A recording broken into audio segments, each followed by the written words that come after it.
Welcome to my channel Vasumati creation. Comment reply session 185तम अध्याय को आपण मानक स्वागत। एही अध्याय रे आपण माने पचारिथिबा किछि प्रश्न मध्यरु जो गुडिकर आंसर मो पाखरे अछि सेही प्रश्न गुडिको मु नेइछि आपण मानक पई सेथिरे कहिबि, तेनु आपण माने भिडियोटी को स्किप न करी शेष पर्यंत देखंतु।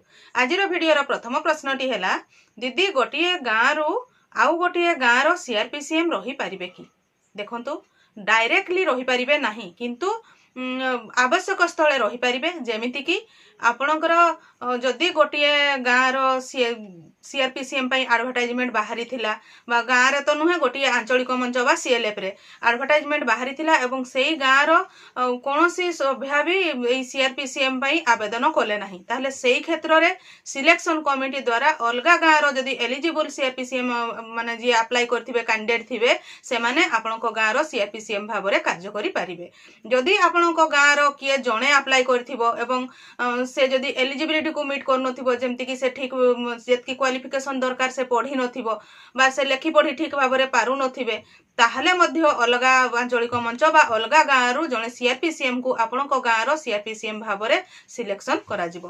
ताहले सर्वमोट रे कहिबाकू गले आवश्यक स्थले गोटिए गाँव रो सीआरपीसीएम बा गोटिए गाँव रो एसएचजी मा अलगा गाँव रो सीआरपीसीएम होई पारिबे। चैनल टी को प्रथम थर पई देखुथिले सब्सक्राइब कर नियंतु एवं पाखरे थिबा घंटी चिन्हटी को टिपि ऑल बटन को प्रेस कर दियंतु, ताहले आपण माने मोर आगामी वीडियो रो नोटिफिकेशन ठीक समय रे पाई परिबे।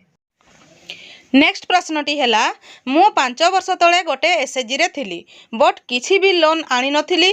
मु एबे निजे एसएचजी करिली 4 मास हेलाणी किंतु किछि लोन आसुनी, किछि प्रॉब्लम अछि कि? आपण जो कहले 5 वर्ष पूर्वरु आपण रहिथिले एसएचजी रे पुणी 4 मास होला गुटे नुवा एसएचजी करिसेंती। एबे तो लोकस रो आपणकर एसएचजी रो एंट्री होउची, तो जोटा पूर्वरु थिले निश्चित भाबरे सेही एसएचजी रे आपणकर लोकस रे एंट्री हेइथिबो। जो 4 मास होला आपण एसएचजी करिसेंती ताहा आपणकर ऑनलाइन होईची कि नाही बुझंतु। ऑनलाइन हे नथिले मध्य सेथिरे एई जो बैंक लोन लेले सेथिरे प्रॉब्लम हेइ पारे, तो पुराना एसएचजी रु आपणकर नाटी काटी कि नुवा एसएचजी रे सीआरपी दीदी एंट्री करे देबे। तापरे आपण कहचंती 4 मास हला एसएचजी टी होईची, 4 मास हले कोनोसी एसएचजी को लोन मिले नाही। बैंक लोन पाइबा पई हेले एसएचजी टी को मिनिमम 6 मास होइथिबा आवश्यक। 6 मास रु अधिक हेइथिले जे कि गोटे एसएचजी बैंक लोन पाइ पारथांती। तापरे कहिचंती लोन आसुनी, किछि प्रॉब्लम अछि कि? लोन डायरेक्ट आपणकर अकाउंट को आसीबो नाही। लोन पई आपणकर एसएचजी को आवेदन करिबा पई पडिबो, जोथिरे कि एसएचजी रो रिजोल्यूशन, समस्त मेंबर कर आधार कार्ड, पासबुक जेरॉक्स, ता सहित बैंक रो लोन डॉक्यूमेंट रे आपणकर 10 जण मेंबर प्रेजेंट रही कि लोन पई आवेदन कले आपणकर एसएचजी टी को लोन मिलि पारिबो। सेथिरे पुणी अछि जो आपणकर एसएचजी रो संचय खाता रे जते टंका थिबो तारो 4 गुण आपण बैंक लोन हिसाब रे पाइ पारिबे। जोथिरे कि आपणकर जेहेतु एसएचजी 4 मास होईची, जेतेबेले 6 मास हेले मध्य जदि संचय टंका बहुत कम थाए, जदि आपणकर समस्त सभ्या मिसी कि संचय टंका को अधिक डिपोजिट करिवे ताहले आपण चाहुतिबा मुताबिक अधिक टंका बैंक रु लोन पाइ पारिबे। किंतु बैंक लोन पाइबा पई ता पूर्वरु आपणकर ब्लॉक रो मिशन शक्ति रो एमएस पोर्टल रे मध्य एसएचजी टी को एंट्री करेबे। सीआरपी दीदी को जरिया रे लोकस रे मध्य आपणकर एसएचजी टी को एंट्री करिबा पई पडिबो। तेनु आपणकर 4 मास हिची आ 2 मास आपण अपेक्षा करंतु एवं ऑनलाइन रे सही समय मध्य रे ऑनलाइन रो समस्त कार्य कर दै थांतु। 6 मास होला परे आपण माने आवेदन कले बैंक लोन पाइ पारिबे। नेक्स्ट प्रश्न टी हैला, दीदी आपण ठीक कथा कहउचंती किंतु आम गाँ रु सहर जाई लोन नेई कि मैक्सिमम लोक बिजनेस करू नाहंती। गोटे दुईटा एसएचजी बिजनेस कले देश उन्नति हेबो नाही।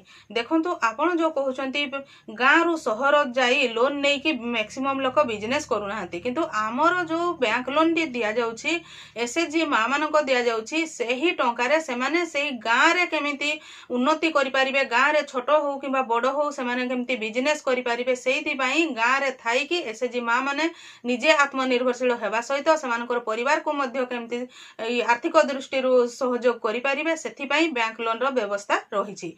जदि जी टाउन को जाइए बिजनेस करिपाला, जेमति कि विभिन्न प्रकार कैफे हो बा मिशन शक्ति बाजार हो कि विभिन्न प्रकार स्टॉल लेके जाई पाला, सेटा तो बहुत भलो कथा। किंतु गाँ रे केमति से माने उन्नति करि पारिबे बा चाष क्षेत्र रे मध्य विभिन्न ऑर्गेनिक फार्मिंग हैला, विभिन्न प्रकार सहायता रहउची, गोटारी पोल्ट्री रहउची, फिनाइल साबुन तयारी रहउची, बहुत प्रकार बिजनेस अछि, सेगुडी को करिकि से माने केमति उन्नति करि पारिबे, सेथि पई बैंक लोन टी प्रदान करा जाय थाए।